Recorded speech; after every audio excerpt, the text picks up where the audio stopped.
বাংলাদেশ ভারত সম্পর্কে ফের টানাপোড়েন। হাই কমিশনারকে পাল্টা তলব নয়াদিল্লির। স্বাভাবিক হিসেবেই দেখছেন পররাষ্ট্র উপদেষ্টা, নির্বাচন নিয়ে দিল্লির নসিহত গ্রহণযোগ্য নয়। সিঙ্গাপুরে চিকিৎসাধীন ওসমান হাদির অবস্থা অত্যন্ত সংকটাপন্ন।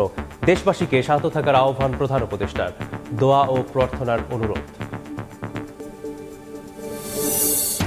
অভ্যুত্থানের পরও কারা হেফাজতে একই হারে মৃত্যু, চিকিৎসায় অবহেলার অভিযোগ উঠলেও অস্বীকার অধিদপ্তরের।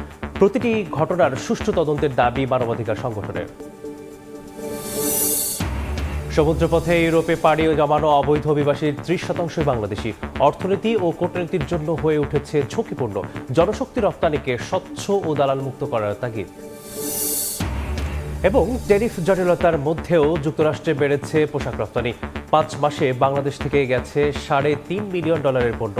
চীন ভারতের আধিপত্যে পিছিয়ে পড়েছে ইউরোপের বাজারে।